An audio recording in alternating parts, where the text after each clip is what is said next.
We are ready for our next session. हम सुबह से कल से इनफैक्ट इंडियाज मिनट इन्फिनिट की बात कर रहे हैं और जब ये बात होती है तो जो ट्रेड की अपॉर्चुनिटीज हैं, जो इन्वेस्टमेंट्स की अपॉर्चुनिटीज हैं, एक बहुत अहम रोल प्ले करती हैं. सवाल है, can India be a 30 to 35 trillion dollar economy by 2047? Our next speaker believes it is very much possible if India looks within, if the investment opportunities can be recognized and fulfilled. तो चलिए सीधा श्री पीयूष गोयल जी से बात करते हैं और उनका स्वागत करते हैं. Kindly put your hands together for the Honorable Union Minister of Commerce and Industry, Piyush Goyal ji. Kindly join us on stage, sir.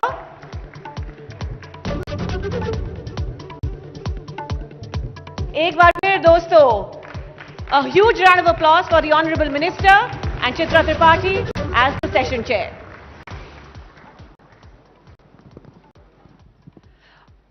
सभी का एक बार फिर से बहुत बहुत स्वागत है और बहुत धन्यवाद एबीपी न्यूज के इस मंच पर आने के लिए.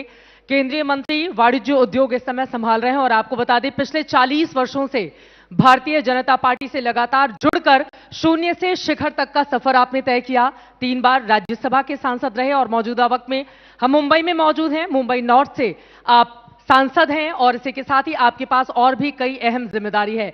बहुत बहुत शुक्रिया और धन्यवाद आपका. और मेरा पहला सवाल आपसे यह है, जिस कार्यक्रम का आयोजन हमने किया है, आपके लिए भारत का विचार, आइडियाज ऑफ इंडिया क्या है? मुझे लगता है कि भारत जीवंत 140 करोड़ लोगों का आत्मविश्वास है कि हम अपने देश को भी आगे चल के एक बहुत महान राष्ट्र फिर एक बार बनाएंगे. जो हमारे इतिहास में, जो हमारे विरासत में, जो हमारी सांस्कृतिक धरोहर रही है, उसका भी हम और मजबूती से विकास देखना चाहते हैं. आर्थिक दृष्टिकोण से भी विकास देखना चाहते हैं. एक प्रकार से जो माननीय श्रद्धेय पंडित दीनदयाल उपाध्याय जी ने एकात्म मानववाद की बात की थी, इंटेग्रल ह्यूमनिज्म, कि व्यक्ति तभी संतुष्ट रह सकता है, खुश रह सकता है, जब उसका पूरी तरीके से विकास हो. होलिस्टिक और कॉम्प्रिहेंसिव डेवलपमेंट. सिर्फ पैसा कमा लेना या सिर्फ धार्मिक विषयों की चिंता करना, सिर्फ सांस्कृतिक विषयों की चिंता करना यूनी डायमेंशनल नहीं है. व्यक्ति मल्टी डायमेंशनल विकास जब होगा व्यक्ति का, तभी भारत का विकास होगा. और मुझे लगता है 140 करोड़ भारतवासियों ने तय कर लिया है कि भारत में विकास भी हो और भारत की विरासत भी और मजबूत हो. विरासत और विकास के साथ आप आगे बढ़ रहे हैं, लेकिन भारतीय जनता पार्टी में ऐसा क्या है? अभी 2 दिन पहले दिल्ली के रिजल्ट आए. 26 सालों के बाद वहां पर भारतीय जनता पार्टी की सरकार बनी और 2018 में ऐसा था जब 21 राज्यों में बीजेपी और एनडीए की सरकार थी और मौजूदा वक्त में एक बार फिर से आप लोग उसी 21 के आंकड़े को छू चुके हैं. तो बीजेपी के अंदर ऐसा क्या है कि लगातार 3 बार न सिर्फ केंद्र में इस पार्टी ने हैट्रिक लगाई, बल्कि देश के 21 राज्यों में बीजेपी एनडीए की सरकार मजबूती से बनी हुई है? मेरा मानना है कि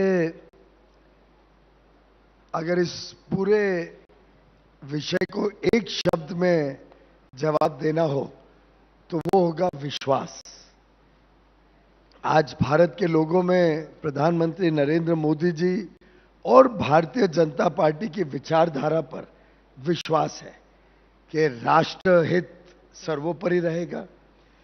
देश हमारे लिए पार्टी और व्यक्ति से ऊंचा है और साधारणतः भारतीय जनता पार्टी का हर एक कार्यकर्ता, हर एक नेता देशभक्ति के साथ जनता की सेवा के उद्देश्य को सामने रखकर काम करता है. हो सकता है कि कुछ एकाध 4 केसेस गलत भी किधर आपको मिल जाएं, लेकिन एक लोगों में विश्वास है कि अच्छे मूल्यों के साथ, अच्छे विचार के साथ लोगों के लिए चिंता करना, लोगों की सेवा करना, ये मूल भावना के साथ हर एक भाजपा का कार्यकर्ता काम करेगा. ये भी बात लोगों में लगभग एक आनंद की बात है कि यहाँ पे नेतागिरी कम और एक कार्यकर्ता की भावना से काम करता है। मैं अभी अपनी कॉन्स्टिट्यूएंसी से आ रहा हूँ, उत्तर मुंबई में था सुबह से। मुझे लगता है सुबह से जब मैं निकला हूँ वहाँ से 1 बजे, तब तक कम से कम 400-500 लोगों को मिला हूँगा।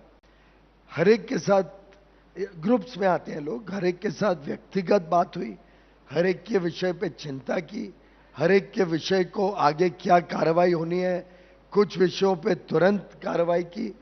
एक ये जो आत्मीयता का संबंध है जो हमारे जनप्रतिनिधि और जनता के बीच बना है, वर्षों वर्षों से बन रहा है, और प्रधानमंत्री मोदी जी, माननीय अमित भाई शाह के नेतृत्व में जो पार्टी और पार्टी के कार्यकर्ता और जनता के बीच का संवाद, जनता के बीच का रिश्ता और मजबूत हुआ है, उसी के कारण आज जनता में लोकप्रियता प्रधानमंत्री जी की बढ़ते ही जा रही है।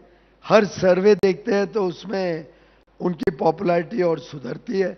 आज विश्व के सबसे लोकप्रिय नेता 10 वर्ष तक बनना लगातार ये कोई साधारण उपलब्धि नहीं है। यकीनन साधारण से असाधारण नेता तक का ये बड़ा सफर है, न सिर्फ प्रधानमंत्री का बल्कि आपका भी, क्योंकि 3 बार आप भी अलग अलग मंत्रालय, जब से मोदी सरकार ने हैट्रिक लगाई है, बहुत बड़े बड़े मंत्रालय आपके पास रहे हैं। अब मैं आ जाती हूं मौजूदा जो मंत्रालय आपके हिस्से में है उससे जुड़े सवालों पर। जब से राष्ट्रपति ट्रंप बने हैं अमेरिका के, लगातार टैरिफ को लेकर हिंदुस्तान को वो आंखें दिखा रहे हैं, जिसके बाद जो भारत का उद्योग जगत है वो डरा हुआ है। तो उसको कैसे भरोसे में लेंगे आप, क्या कर रही है? आपको किसने कहा कि उद्योग जगत डरा हुआ है? मेरा तो लगातार उनसे संपर्क रहता है। भारत का उद्योग जगत इसमें असीम संभावनाएं देखता है, और भारत और यूनाइटेड स्टेट्स ऑफ अमेरिका दोनों लोकतांत्रिक देश हैं। दोनों देशों में वास्तव में कोई कंपटीशन नहीं है। उनकी इकोनॉमी आज $80,000 पर कैपिटा इनकम की इकोनॉमी है, भारत $3,000 पर कैपिटा इनकम की इकोनॉमी। अब जो चीजें भारत में बनती हैं, जो चीजों में हम माहिर हैं, जो चीजें हमारी ताकत है, वो अमेरिका में कभी बन ही नहीं सकती है उस दाम पे।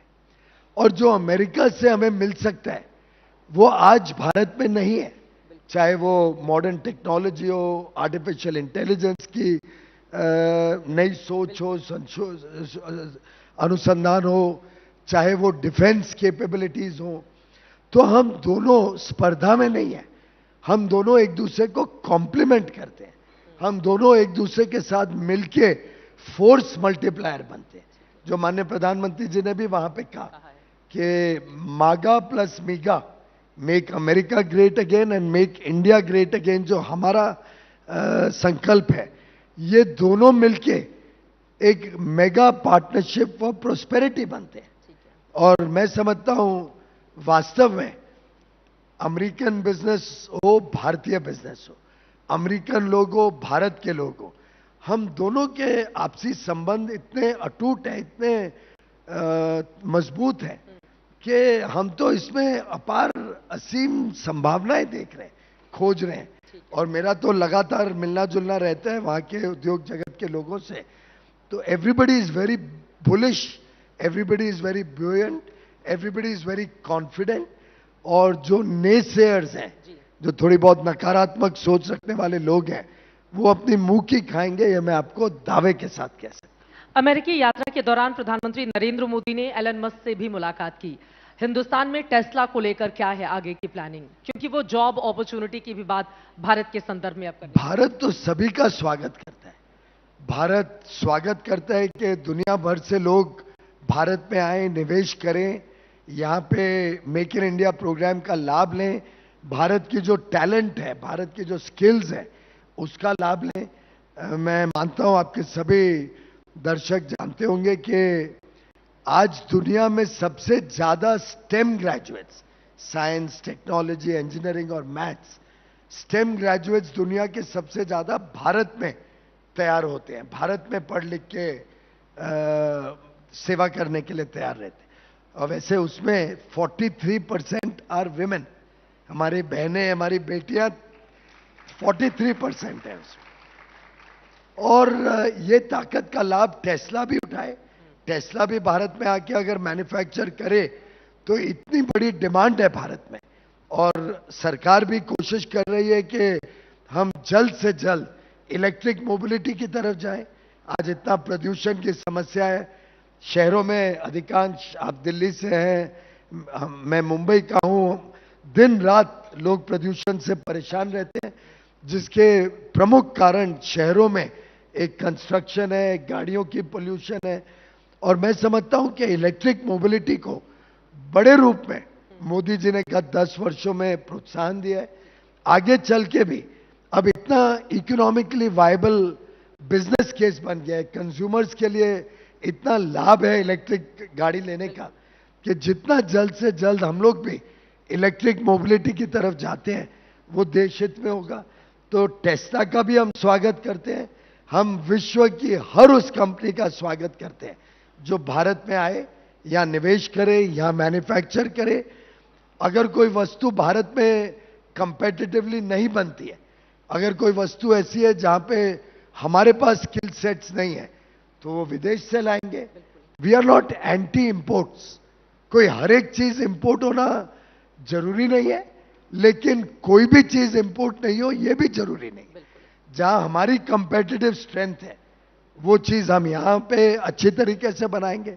जहां कंपैरेटिव स्ट्रेंथ अमेरिका की या यूरोप की या जापान की ज्यादा है, वो वहां से बन के आएगा। ऐसे ही आदान प्रदान करके विश्व में हमारा परचम लहराएगा, अंतर्राष्ट्रीय व्यापार में हमारा योगदान बढ़ेगा। उसी से हमें और मौके मिलेंगे रोजगार के, कारोबार के, उद्योग के, व्यापार के। और देश जो आज विश्व की सबसे तेज गति से आगे बढ़ने वाला अर्थव्यवस्था है, वो आगे चल के इसी प्रकार से आगे आने वाले अमृतकाल 20-22 सालों में एक 30-35 ट्रिलियन डॉलर की इकोनॉमी, यानी आज से 8 गुना बड़ी विश्व शक्ति बने, इसके लिए हम सब दिन रात काम कर रहे हैं। सरकार की ओर से बहुत बड़े बड़े सपने दिखाए जा रहे हैं, और सपने नहीं, माफ करिए मैं आपको इंटरप्ट कर रहा हूं बहन, ये हकीकत है, ये होगा, और हम सब 140 करोड़ देशवासी करके दिखाएंगे। अब देश भी यही कामना करेगा कि हम इस तरीके से अपनी तरक्की को आगे लेकर जाएं। अमेरिका में यूएस एड को लेकर बहुत सारे सवाल वहां पे पनपे, और हिंदुस्तान के भीतर उसको लेकर राजनीति हो रही है। अमेरिकी राष्ट्रपति ट्रंप ने कहा कि भारत की चुनाव को भारत में तो कोई राजनीति नहीं हो रही है। भारत के लोग बिल्कुल स्पष्ट है कि इस प्रकार का हस्तक्षेप करना एक लोकतांत्रिक देश में पूरी तरीके से नामंजूर है। भारत के लोगों को इन लोगों का पर्दाफाश होना चाहिए, जिन्होंने भी ऐसे विदेशी पैसा लेके भारत को अस्वस्थ बनाने की, भारत में तकलीफें लाने की कोशिश की है, इनका पर्दाफाश होना चाहिए। इनके ऊपर कड़ी से कड़ी कार्रवाई होनी चाहिए। और मैं समझता हूं ये ऐसा एक भी व्यक्ति नहीं होगा जो चाहेगा नहीं कि इनके ऊपर कार्रवाई हो। बिल्कुल, अमेरिका का किसी भी तरह का हस्तक्षेप हिंदुस्तान की पॉलिटिक्स में क्यों हो, लेकिन इसके पीछे कौन सी ताकतें हैं? जो ट्रंप कह रहे हैं, क्या आप उनकी बात से सहमत हैं कि जो बाइडेन की ओर से ये सब कुछ करवाया गया है? अब ये तो इन्वेस्टिगेशन एजेंसीज इन्वेस्टिगेट करके ही तय करेंगी कौन सी ताकतें हैं, कौन सी नहीं है। लेकिन दो चीजें स्पष्ट हैं। एक तो जॉर्ज सोरोस जैसे जो ताकतें अमेरिका में एंटी इंडिया फोर्सेस हैं, उनके जो मित्र भारत में जयचंद बने हुए हैं, उनका पर्दाफाश जनता के बीच में होना आवश्यक है। जो लोग ऐसे दोस्त रखते हैं जो विश्व पटल पर भारत के लिए बुरा बोलते हैं, बुरा सोचते हैं, ऐसे लोगों पर भारत के लोगों को चिंता करनी चाहिए ऐसे ताकतों से, और ऐसे लोगों को आवश्यक कार्रवाई होनी चाहिए। ऐसे ताकतों के ऊपर अंकुश लगना चाहिए। हिंडनबर्ग की रिपोर्ट जब भी आती थी सामने, उसके बाद हमने देखा भारत के शेयर बाजार में किस तरह का हाहाकार, उद्योगपतियों को लेकर बहुत सारे सवाल, और अब तो वो बंद हो गई है। तो भारत सरकार ने भी बड़ी राहत की सांस ली होगी। नहीं, हमें कोई उससे लेना देना नहीं था, लेकिन ये भी एक संभावना है कि ऐसी जो एफर्ट्स थे, जो कोशिशें थी भारत की अर्थव्यवस्था को तकलीफ देने की, ये भी एक शायद उसी सोच के लोगों की रणनीति हो सकती है। आप सोचिए, जब पार्लियामेंट सेशन शुरू होना होता था जब कोई विशेष भारत की उपलब्धि सामने आती थी, कोई बड़ी चीज भारत में होने जा रही थी, तब तब ऐसी ताकतें अपना सिर उठाती थी। तब तक हिंडनबर्ग या ये जो लोग anti India forces, anti nationalist लोग थे, ये इन चीजों को उजागर करते थे। और तब तब पार्लियामेंट में राहुल गांधी समेत विपक्ष बार बार डिस्टर्ब करके हाउस नहीं चलने देता था। एक प्रकार से देश की विकास यात्रा को ऑब्स्ट्रक्ट करने का, उसमें अड़चने लाने की एक कोशिश थी। राहुल गांधी किससे मिले हुए हैं? किसकी ओर आपका इशारा है? किसकी ओर क्या, ये तो बड़ा स्पष्ट है, पूरी दुनिया ने देख लिया है किस टाइप के लोगों को वो विदेश जाके मिलते हैं, कैसे वो विदेश जाके एंटी इंडिया फोर्सेस के साथ लंचेस और ब्रेकफास्ट करते हैं, कैसे उनके मित्र जो विदेश में बैठे हैं भारत के बारे में बुरा बोलते हैं, जो लोग भारत के लिए बुरा बोलते हैं उनको और प्रोत्साहन देते हैं। सैम पिट्रोडा बैठे हैं उनके वहां पे, जो उनके सो कॉल्ड ओवरसीज काम को देखते हैं, उनके एक एक वक्तव्य को देख लो। उन्होंने तो यहां तक कि हम सबकी चमड़ी के रंग के ऊपर देश को बांटने की कोशिश की। तो मैं समझता हूं इन लोगों को टॉलरेट करना नहीं चाहिए। और यही है वजह जो आपने शुरुआत की थी कि बार बार फिर भारतीय जनता पार्टी पे लोगों को विश्वास आता है, बढ़ता है। इसीलिए हरियाणा में तीसरी बार प्रचंड बहुमत से जीते। महाराष्ट्र की विजय तो हम सब यहां जो बैठे हैं, मैं आप सबका धन्यवाद करता हूं।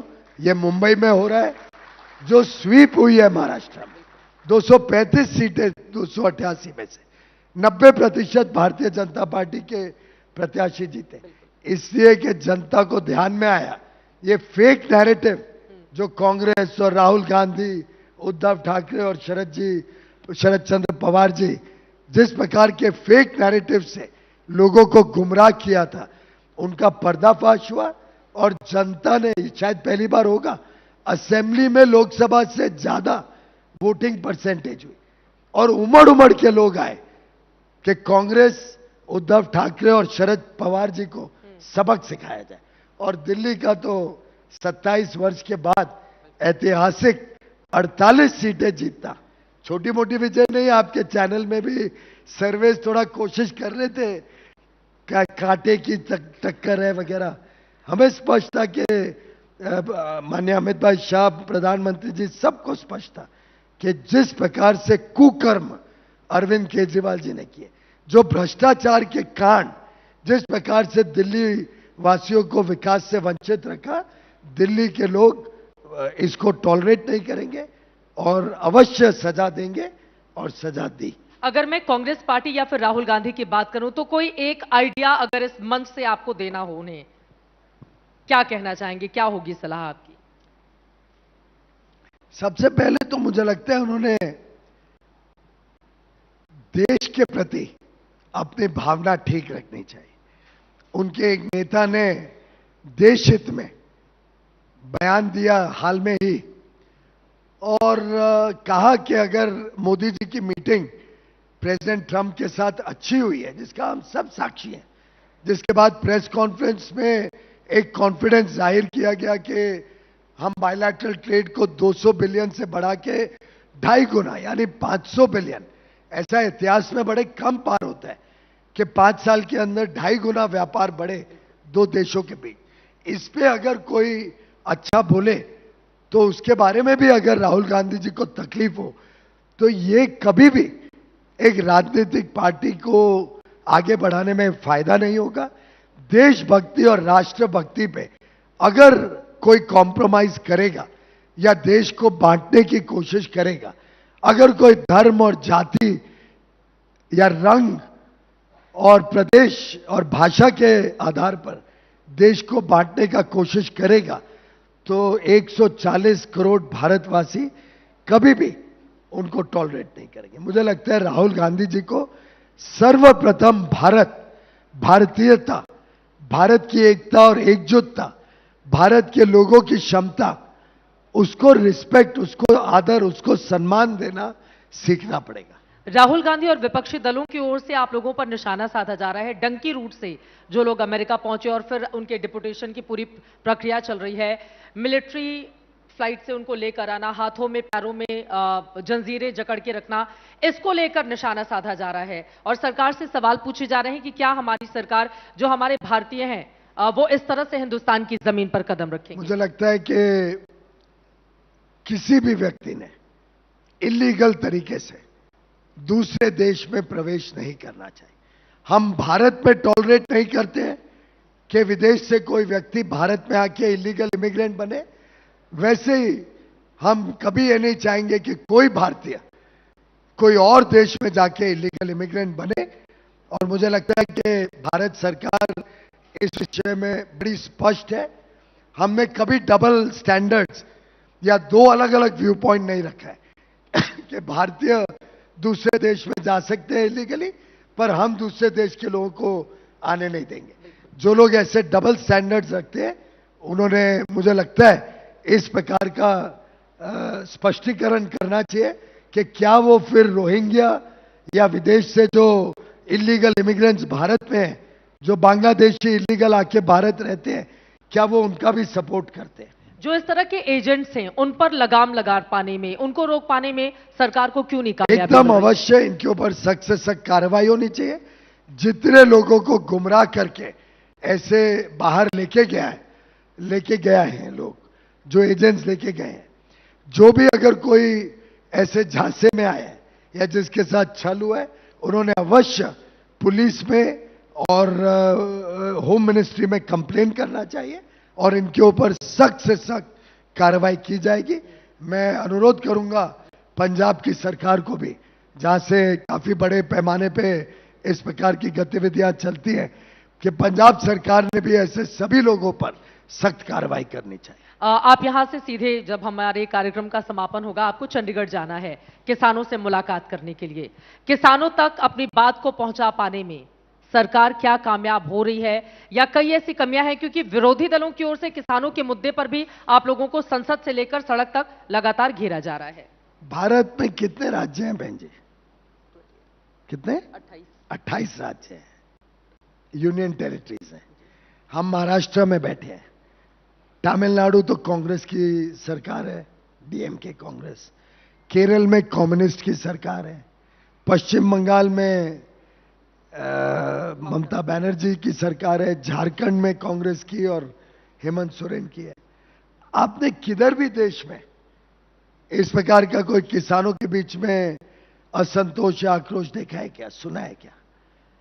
मुझे लगता है कि भारत के किसान अगर हमसे खुश नहीं होते तो क्या हम तीसरी बार केंद्र में या महाराष्ट्र में 288 में से, दिल्ली में फिर एक बार, हरियाणा तो सटा हुआ है पंजाब से, कृषि प्रधान प्रदेश है, क्या हम इतनी प्रचंड बहुमत किसान के आशीर्वाद के बगैर ले पाते क्या? ये स्पष्ट बताते हैं भारत के किसान प्रधानमंत्री मोदी जी की नीतियों से संतुष्ट है। प्रधानमंत्री मोदी जी ने जितना भारत के किसानों के लिए किया है, मैं दावे के साथ कह सकता हूं आज के पहले कोई प्रधानमंत्री ने इतना काम किसानों के लिए नहीं किया। और भ्रमित करना, छल करना, किसानों को बोलना हम 5 लाख करोड़ का लोन वेवर करेंगे, 2013 में कहा था, 35,000 करोड़ का लोन वेवर किया। कई प्रदेशों में बड़े बड़े सपने दिखाए गए किसानों को, सब चकनाचूर हो गए। बड़े बड़े वादे किए जाते हैं चुनाव के पहले, कई इन विपक्षी पार्टियों द्वारा, कभी पूरे नहीं किए। प्रधानमंत्री मोदी जी का एक, जिसको कहते हैं ना, कॉलिंग कार्ड है, एक विशेषता है कि जो कहते हैं वो करते हैं। और प्रधानमंत्री जी कभी कोई बात ऐसी नहीं कहते हैं जो वो नहीं करते या नहीं कर पाते। तो देश के किसानों को उन्होंने कहा था 6,000 रुपए प्रति वर्ष सम्मान के रूप में, खैरात नहीं है, उनको सम्मानित किया गया है किसानों को उनके योगदान के लिए, देश के लिए। 2018 दिसंबर से शुरू हुआ, आज 7वां साल है, लगातार उनको मिल रहा है। 24 तारीख को यानी परसों एक और किश्त हमारे किसानों को भागलपुर से माननीय प्रधानमंत्री जी के कर कमलों द्वारा और पूरी डिजिटल टेक्नोलॉजी से। ये कांग्रेस की तरह नहीं है जो कहते थे भाई हम 100 रुपए बेचते हैं, 85 रुपए हमारे दलाल, कांग्रेस के दलाल, कांग्रेस के बिचौलिए, कांग्रेस के लोग खा जाते हैं। हमारे शासन में एक एक रुपया जो जनता का, टैक्स पेयर्स का पैसा सरकार को मिलता है, एक एक पैसा का हिसाब दिया जाता है, एक एक पैसा जनहित और देश की सेवा में लगता है, चाहे वो देश के लोगों के जन सेवा के कार्य हो, लोक कल्याण के कार्य हो, चाहे इंफ्रास्ट्रक्चर डेवलप करना हो, चाहे एमएसएमई को सपोर्ट करना हो, किसानों को मदद करनी हो, मुफ्त में घर देने हो, मुफ्त में स्वास्थ्य सेवा देनी हो, नल से जल पहुंचाना हो, कुकिंग गैस कनेक्शन देना हो, 80 करोड़ लोगों को मुफ्त में भोजन देना हो।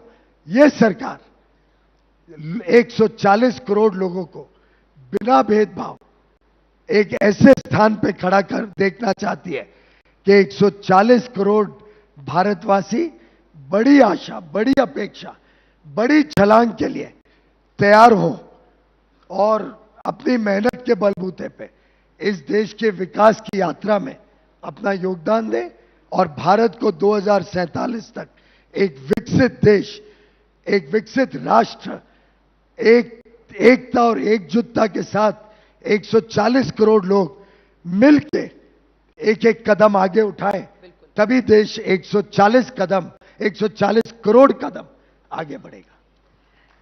इसी वजह से शायद देश के, जिसका आप जिक्र कर रहे थे कि 28 राज्यों और विधानसभा वाले 3 केंद्र शासित प्रदेशों को मिला लें तो आप लोगों का राज्य 21 जगहों पर है। और जो अपेक्षाएं आप लोगों ने चुनावों के दौरान लोगों के जहन में डाली, उन उम्मीदों पर आप पूरी तरह से खरे उतरे और अटल जी के शब्दों में कि स्वप्न देखा था कभी जो आज हर कड़कड़ में है, एक नया भारत बनाने का इरादा मन में है।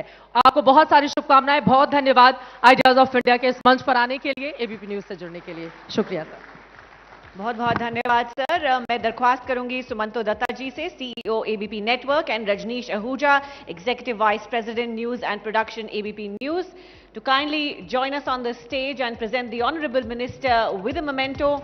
पूरी शिद्दत के साथ वो विकसित भारत के लिए, हमारे देश के लिए काम कर रहे हैं। आपका धन्यवाद मंत्री जी, for all the hard work, for the vision and for giving us time on Ideas of India।